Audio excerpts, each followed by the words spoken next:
नमस्कार, A24 news में आपका स्वागत है। खबरों के साथ मैं हूं दीपांशु अफसर। अब खबरें विस्तार से। मूक बधिर बालिका प्रकरण में शहीद स्मारक पर सर्व समाज न्याय संघर्ष समिति का धरना जारी है। समिति के अध्यक्ष अभय सैनी और एडवोकेट सरदार तारा सिंह ने बताया कि मूक बधिर बालिका प्रकरण में अभी तक पुलिस द्वारा कोई कार्रवाई नहीं हुई है एवं इस केस की जाँच CBI को अभी तक नहीं सौंपी गई है। अभय सैनी का कहना है कि राज्य सरकार ने अपना पल्ला झाड़ लिया है और केंद्र सरकार CBI को जांच सौंपना नहीं चाहती है, तो बालिका को न्याय कैसे मिलेगा। उन्होंने कहा कि उत्तर प्रदेश और पंजाब में इस समय चुनाव का माहौल है, वहां पर तो यह नेता बड़े बड़े भाषणों में अलवर की बेटी को न्याय दिलाने की बात करते हैं, लेकिन धरातल पर कुछ नहीं हो रहा है। उन्होंने कहा कि CBI की जाँच कराना केंद्र सरकार की जिम्मेदारी है। अगर जल्द से जल्द केंद्र सरकार ने CBI को जांच करने के लिए नहीं कहा तो हमारी समिति द्वारा दिल्ली में बैठे भाजपा के बड़े नेताओं का घेराव किया जाएगा ताकि बालिकाओं को जल्द से जल्द न्याय मिल सके। करना तो चलता रहेगा, ये सही है, लेकिन हम तो ठगे से महसूस करने लग गए। सर्व समाज न्याय संघर्ष समिति ने अपना संघर्ष बच्ची को न्याय दिलाने के लिए चालू किया था, लेकिन राजनीतिक के लोगों ने हमने उलझा कर छोड़ दिया। हम लोगों ने न्याय मांगा और भारतीय जनता पार्टी के सांसदों ने केंद्र सरकार से CBI जांच कराने की मांग राज्य सरकार को की और उसकी चिट्ठी राज्य सरकार ने केंद्र सरकार को लिख दी। राज्य सरकार पल्ला झाड़ चुकी और केंद्र सरकार संभालने को तैयार नहीं है। सांसद महोदय से कई बार बात हो गई, भारतीय जनता पार्टी जो केंद्र सरकार में राज है उनके बड़े लीडरों से कई बार बात हो गई, लेकिन कोई ध्यान नहीं देता है। उत्तर प्रदेश में, पंजाब में जहाँ चुनाव हो रहे हैं वहाँ पर ये लोग इस मूक बधिर बच्ची के नाम लेकर वह भाषण तो देते हैं। राजस्थान में बालिकाओं के साथ हो रहे अपराध के बारे में चर्चा तो करते हैं, लेकिन ये भूल जाते हैं कि राजस्थान सरकार ने उस मूक बधिर बच्ची की जांच CBI को सौंप दी है, जिसकी जिम्मेवारी केंद्र सरकार की भी बनती है। केंद्र सरकार इन 5 राज्यों में इस मूक बधिर बच्ची का आने वाले समय में लाभ लेना चाहती है और शीघ्र CBI की जांच नहीं करा रही है। अगर नहीं कराई तो अब हमारा मुंह केंद्र सरकार की तरफ हो चुका है और शीघ्र अब हम कहने में कतई संकोच नहीं है कि हमें उस दल के खिलाफ अपना आंदोलन करना पड़ेगा जिस दल का केंद्र सरकार में शासन है। और अब हमारी जो कूच होगी वो दिल्ली में बैठे हुए नेताओं के प्रति होगी। आने वाले समय में निश्चित हम दिल्ली की तरफ मुंह करके आंदोलन करेंगे। जैसा कि आपको विदित है कि भाजपा के लोगों ने इस मूक बधिर बच्ची के लिए CBI की जांच की मांग की थी, लेकिन बड़े अफसोस की बात है कि कांग्रेस की सरकार ने और कांग्रेस ने जो है इस मूक बच्ची के मुकदमे की जांच जो है वो CBI के लिए भेज दी और उसके बाद जिन्होंने इस की मांग की थी भाजपा वालों ने, उन्होंने जो है इस मुकदमे को संभालने का काम नहीं किया, जबकि हमने 25 के 25 राजस्थान के सांसदों को और बालकनाथ जी को और लोकसभा के अध्यक्ष को सभी को अप्रोच करने का काम किया, लेकिन CBI में मुकदमा दर्ज कराने का काम नहीं किया, जबकि ये काम केंद्र सरकार के मंत्रालय का है। केंद्र सरकार को दर्ज करना चाहिए था। केंद्र सरकार और कांग्रेस सरकार दोनों मिलकर जो है इस बच्ची के मामले को लेकर राजनीति तो करना चाहती हैं, लेकिन बच्ची के न्याय की लड़ाई के लिए कोई मदद करने को तैयार नहीं है, ना ही बच्ची की कोई लड़ाई की मदद कर रहा है। इस प्रकार आज अलवर की जनता, अलवर का सर्व समाज जो है इस बात के लिए तैयार है कि अगला हमारा आंदोलन अब भाजपा के लोगों के खिलाफ, भाजपा की सरकार के खिलाफ भी खुल्लम खुला ऐलानिया तौर से किया जाएगा। जय भारत, जय हिंद। नेक कमाई समूह की ओर से डॉक्टर गोपाल राय चौधरी ट्रस्ट के सहयोग से एक बेटी का कन्यादान कार्यक्रम हुआ। कन्यादान में उपहार देकर सभी लोग अपने आप को गौरवान्वित महसूस कर रहे थे। कार्यक्रम के मुख्य अतिथि समाज सेवी और गणेश महोत्सव समिति के संरक्षक दौलत राम हजरती ने कहा कि गांव और बस्ती में बेटी की शादी में कन्यादान करना हमारी पुरातन परंपरा रही है।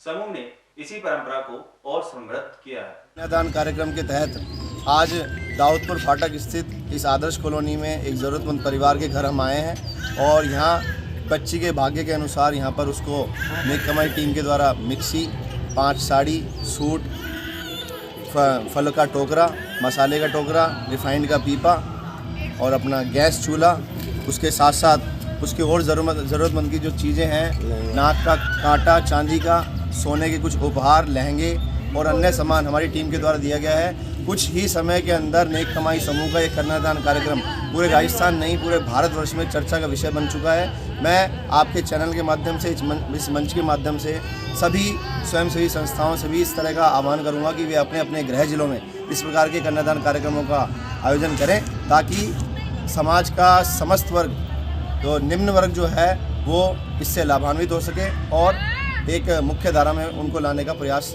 इस कन्यादान कार्यक्रम के तहत किया जाए। कालाकुआ रामकृष्ण कॉलोनी स्थित वेंकटेश दिव्य धाम बालाजी मंदिर में 16 फरवरी से 21 फरवरी तक वार्षिक उत्सव मनाया जा रहा है। स्वामी सुदर्शनाचार्य ने बताया कि आज वार्षिकोत्सव का चौथा दिन है।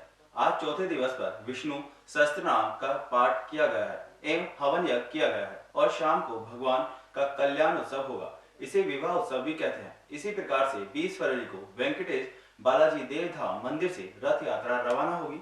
जगह जगह भक्तों द्वारा भगवान की पूजा की जाएगी। तत्पश्चात रथ यात्रा गायत्री मंदिर पहुंचेगी। वहां से महिलाओं के द्वारा सिर पर कलश रखकर महिलाएं यात्रा में शामिल होंगी। यह रथ यात्रा शहर के प्रमुख मार्गों से होती हुई वापस रामकृष्ण कॉलोनी वेंकटेश बालाजी धाम मंदिर पहुंचेगी।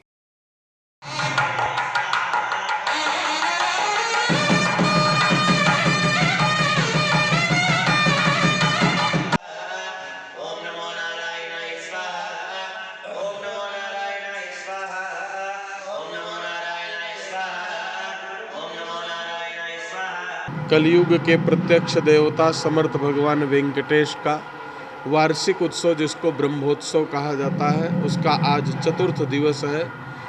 भगवान श्री लक्ष्मी नारायण की प्रसन्नता के लिए भगवान नारायण के 1000 नाम, विष्णु सहस्त्र नाम का पारायण और 1000 नामों से आहुति प्रदान की गई है भगवान को यज्ञ में।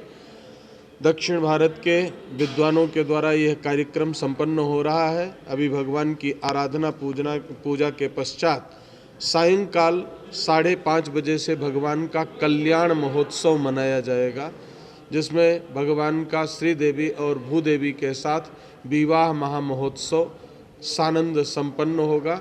5:30 बजे से लेकर के 7:30 बजे तक यह कार्यक्रम रहेगा। उसके बाद यज्ञ की पूर्णाहुति होगी। आज का कार्यक्रम यह है। कल प्रातः काल ठीक 8 बजे यहाँ से ठाकुर जी नगर भ्रमण के लिए दिक्पाल पूजन के पश्चात प्रस्थान कर जाएंगे। जगह जगह पर मंदिरों में और भक्तों के द्वारा आरती की जाएगी, प्रसाद वितरण किया जाएगा, पुष्प वर्षा की जाएगी। शहर के बहुत से लोगों के ऐसे हमारे पास समाचार आए हैं कि महाराज जी हमें समय बताइए और भगवान का हम उत्सव मनाने के लिए, उनका स्वागत करने के लिए तैयारी कर रहे हैं। ऐसा कार्यक्रम रखा गया है। यात्रा का रूट है मंदिर से प्रारंभ होकर के गायत्री मंदिर से माताओं की सहभागिता होगी, कलश लेकर के बैंड बाजा, घोड़े और भक्तजन संकीर्तन करते हुए त्रिपोलिया महादेव के सामने से बजाजा बाजार होते हुए होप सर्कस, पंसारी बाजार, नया बास चौराहा होते हुए मंदिर प्रांगण में पुनः प्रवेश करेंगे।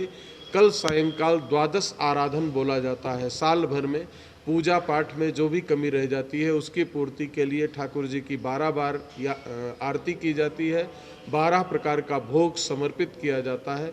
यह कार्यक्रम करके और उत्सव संपन्न। अलवर के मिनी सचिवालय में रेवेन्यू कोर्ट को प्रशासन के द्वारा शिफ्ट करने का प्रयास किया जा रहा है, जिसको लेकर जिला अभिभाषक संघ के अध्यक्ष अनिल वशिष्ठ ने कहा कि अधिवक्ताओं के द्वारा एक संघर्ष समिति का गठन किया गया था, जिसके द्वारा इस संदर्भ में जिला कलेक्टर से संघर्ष समिति के द्वारा वार्ता की गई थी, जिसमें जिला कलेक्टर के द्वारा संघर्ष समिति को आश्वासन दिया गया था कि जब तक मिनी सचिवालय में अधिवक्ताओं के चेंबर तैयार नहीं होंगे, जब तक रेवेन्यू कोर्ट को मिनी सचिवालय में शिफ्ट नहीं किया जाएगा। अगर फिर भी प्रशासन के द्वारा रेवेन्यू कोर्ट को शिफ्ट किया गया तो जिला अभिभाषक संघ के द्वारा इसका विरोध किया जाएगा और रेवेन्यू कोर्ट को शिफ्ट नहीं होने दिया जाएगा। रेवेन्यू कोर्ट के शिफ्ट होने से अधिवक्ताओं को एवं पक्षकार को काफी परेशानी का सामना करना पड़ेगा। इसलिए जब तक अधिवक्ताओं को बैठने की व्यवस्था नहीं होती है तब तक रेवेन्यू कोर्ट को शिफ्ट नहीं किया जाए। देखिए, जैसा कि आपको विदित है, पहले भी आप लोगों ने मेरी बाइट ली थी इस मुद्दे पर। हमने एक मूवमेंट चलाया था, इसके विरोध में कार्यस्थगन भी किया था। फिर एक कलेक्टर साहब के निर्देशानुसार एक वार्ता समिति बनाई गई, कमेटी बनाई गई, संघर्ष समिति गठन किया गया उसकी वार्ता सफल हुई। वार्ता में हमें स्पष्ट रूप से कलेक्टर साहब और एडीएम सिटी साहब द्वारा कह दिया गया कि अभी फ़िलहाल जो RAA कोर्ट, मेजर जो कोर्ट रेवेन्यू की हैं, RAA कोर्ट, RAA कम SO कोर्ट और ACM कोर्ट को स्टेप नहीं किए जा रहे, उनके ऑर्डर नहीं निकाले हैं। भवन आवंटन एक प्रक्रिया है, उन्होंने कर दिया इन फ्यूचर के लिए। दूसरा SDM कोर्ट और ADM कोर्ट के लिए भी हमें आश्वस्त किया है कि इस पर विचार चल रहा है, तो उनका कुछ टाइम शेड्यूल निश्चित कर ली जाए या फिर हमारा प्रयास है कि कैंप कोर्ट का प्रावधान रहे। तो प्रशासन ने जो एक इतने बड़े ओहदे पर माननीय कलेक्टर साहब बैठे हुए हैं, जिम्मेदार पद पर एडीएम साहब बैठे हुए, उन्होंने जो कमिटमेंट किया है, मैं नहीं समझता अपनी बातों से फिरेंगे। अगर कल को ऐसी नौबत आती है कि कोर्ट को भी हमको गुमराह कर ले जाने का प्रयास करते हैं, तो हमने अभी कार्यक्रम को स्थगित किया है। हमारे कमेटी संघर्ष समिति बनी हुई है, हम निर्णय लेंगे। आगे हमको जो भी अगर आंदोलन कदम उठाने पड़ेंगे हम उठाएंगे, लेकिन मुझे पूरा विश्वास है। मीडिया के माध्यम से प्रशासन से अपील करना चाहूँगा कि जो कमिटमेंट उन्होंने किया उस पर खरे उतरें। और साथ ही जो एक मेन इशू जो था चैम्बर्स का, क्योंकि रेवेन्यू कोर्ट्स में ट्रांसफ़र में जो मेन समस्या थी वो ये नहीं है कि वकील परेशान होगा या लेकिन पक्षकार परेशान होगा, न्याय प्रक्रिया बाधित होगी। इसके अलावा सबसे बड़ी बात ये, अगर हम टॉलरेट कर भी लें, परेशानी झेल भी लें, तो वकील बैठेगा कहाँ? उस संदर्भ में एक चैम्बर्स की जो बात चल रही थी, इसमें हमने जो पहले शुक्र प्रजनन केंद्र में चैम्बर्स की बात थी, इसको सिरे से खारिज कर दिया। हम चैम्बर में सहमत नहीं है, प्रशासन ने हमारी बात को स्वीकारा है। और हमारे डिस्ट्रिक्ट जज साहब ने भी कलेक्टर साहब को लेटर लिखा है। इस मामले में मेरी हमारे जो कांग्रेस के वरिष्ठ नेता हैं उनसे बातचीत हुई, उन्होंने भी आश्वस्त किया है और माननीय भंवर साहब ने भी आश्वस्त किया है कि शीघ्र ही आपकी बात पूरी होगी। मैं जैसा आपने सुना, हमारे ओएसी जिलाध्यक्ष ने भी स्टेटमेंट दिया है, शीघ्र सचिवालय में कार्य पूर्ण होगा। आजादी की 75वीं वर्षगांठ तथा राष्ट्रपिता महात्मा गांधी की 150वीं जयंती के उपलक्ष्य पर मुख्यमंत्री श्री अशोक गहलोत द्वारा निर्देशित महात्मा गांधी जीवन तथा उनके आदर्शों का पालन करने हेतु जिलों की सभी शैक्षणिक संस्थाओं में देश की आजादी तथा गांधी जीवन दर्शन के कार्यक्रम आयोजित करवाने के लिए संकल्पित किया है, ताकि युवाओं को एक विशिष्ट संदेश जाए। इसके तहत गांधी दर्शन समिति के सह संयोजक श्री हिमांशु शर्मा अपने अथक प्रयासों द्वारा जिले की शैक्षणिक संस्थाओं में विभिन्न कार्यक्रम आयोजित करवा रहे हैं। इसी क्रम में आज Shri Oswal Jain senior secondary school Alwar में आयोजित कार्यक्रम में श्री हिमांशु शर्मा जी तथा श्री हेमंत भारद्वाज जी संयोजक गांधी दर्शन समिति अलवर ने शिरकत की तथा विद्यालय में छात्र छात्राओं को संबोधित करते हुए राष्ट्रपिता महात्मा गांधी के आदर्शों एवं उनके अहिंसात्मक, अनुशासनात्मक तथा निर्णयात्मक जो उन्होंने देश की आजादी में भूमिका निभाई है के संदर्भ में विद्यालय में धार्मिक भजनों तथा भाषण प्रतियोगिता का प्रोग्राम रखा गया, जिसमें बड़ी संख्या में छात्र छात्राओं ने बढ़ चढ़कर हिस्सा लिया। दिवस की 75वीं वर्षगांठ और महात्मा गांधी जी 150वीं जयंती समारोह और आजादी का अमृत महोत्सव संपूर्ण राजस्थान में गांधीवादी मुख्यमंत्री श्री अशोक गहलोत साहब की प्रेरणा से चल रहा है। आज इस प्रांगण में आने का मुझे कई बार मौका मिला और ऐसा लगता है कि इस प्रांगण में बार बार यहाँ आया जाए। आज इस कार्यक्रम में पधारे हुए सम्माननीय हेमंत भारद्वाज साहब, सम्माननीय मनोज लोहिया साहब, हमारे मीडिया के लोकतंत्र के चौथे स्तंभ कौशल शर्मा जी, सोमवंशी जी और हमारे डायरेक्टर साहब, प्रिंसिपल मैडम, टीचर्स, लेक्चरर्स और देश का भविष्य जो मेरे सामने बैठा है, सबको प्रणाम करता हूँ। स्वतंत्रता दिवस की 75वीं वर्षगांठ पर लगातार राजस्थान में कार्यक्रम आयोजित किए जा रहे हैं। महात्मा गांधी जी के ऊपर लगातार कार्यक्रम शहर में, जिले में, ब्लॉक लेवल पर, वार्ड स्तर और ग्राम पंचायत स्तर पर लगातार कार्यक्रम आयोजित किए जा रहे हैं। उसमें हम सभी की सोच ये है किस तरीके से महात्मा गांधी जी ने और आज़ादी के नायकों ने देश को आज़ादी दिलाई, ये युवा पीढ़ी को पता चलना चाहिए। किस तरीके के कितने बलिदान, कितने हमारे वीर सपूतों ने अपनी जान कुर्बान कर दी, उसके बाद हमारा देश आज़ाद हुआ है। तो युवा पीढ़ी को इस समय बहुत ज़्यादा आवश्यकता है ऐसी किताबों के बारे में, ऐसी क्रांतिकारियों के बारे में जाने। तो प्रत्येक स्कूल में हम लोग जाकर, जिले के संपूर्ण स्कूल में अब तक मैं कम से कम मैं और मेरे गांधी कार्यकर्ता सैकड़ों स्कूल में जाकर यहाँ के युवाओं को, छात्र छात्राओं को जाकर बता चुके हैं किस तरीके से देश ने आज़ादी प्राप्त की है। इसी क्रम में कल खन्ना स्कूल में भी कार्यक्रम आयोजित किया गया था और आज ओसवाल स्कूल में भी कार्यक्रम आयोजित किया जा रहा है, जिसमें महात्मा गांधी जी के जीवन पर प्रकाश डाला जा रहा है और क्रांतिकारी वीर सपूतों के, आज़ादी के नायकों की कहानी बताई जा रही है। डिबेट का कार्यक्रम रखा है, महात्मा गांधी जी के पर चित्रकला प्रतियोगिता आयोजित की रही है। कल भी प्रतियोगिता आयोजित की गई थी, उसमें फर्स्ट सेकंड थर्ड लोगों को हम लोगों ने सम्मानित किया और इसी तरह वर्ष भर लगातार कार्यक्रम आयोजित किए जाते रहे। कोतवाली थाना पुलिस ने अवैध रूप से धारदार हथियार चाकू लेकर घूम रहे एक व्यक्ति को गिरफ्तार किया है।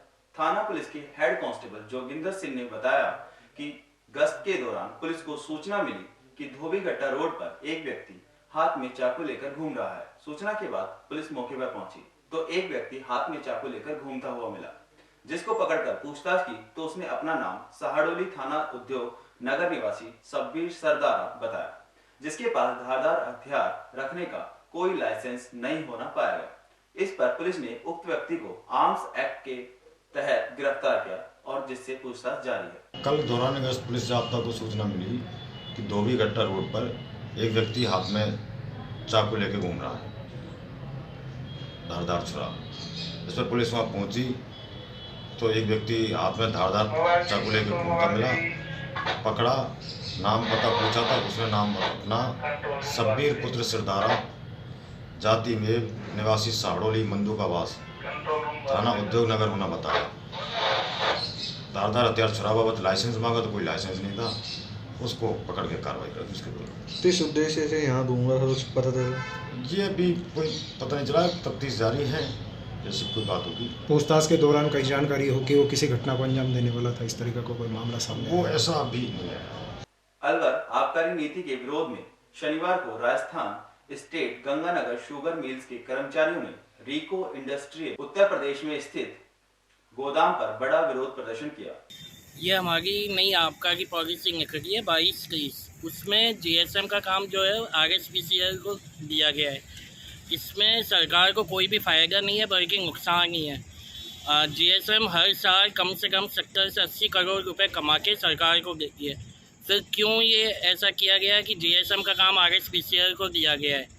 इसकी बजाय अगर आरएसपीसीएल का काम जीएसएम को दिया जाता तो हर साल कम से कम जीएसएम 250 से 300 करोड़ रुपए कमा के सरकार को दिया जाता। ये प्राइवेट मदिरा कंपनियां जो है उनसे साठगांठ करके ये सब आबकारी पॉलिसी निकाली गई है, जिसमें जीएसएम का केवल नुकसान है और जीएसएम के सारे एम्प्लॉई जो भी कार्मिक है इनका भविष्य एकदम अंधकारमय हो चुका है। इनका कोई धनी धोरी नहीं रहेगा अगर ये आबकारी पॉलिसी लागू हो जाती है तो इस आबकारी पॉलिसी के विरोध में हमने ये धरना प्रदर्शन किया है।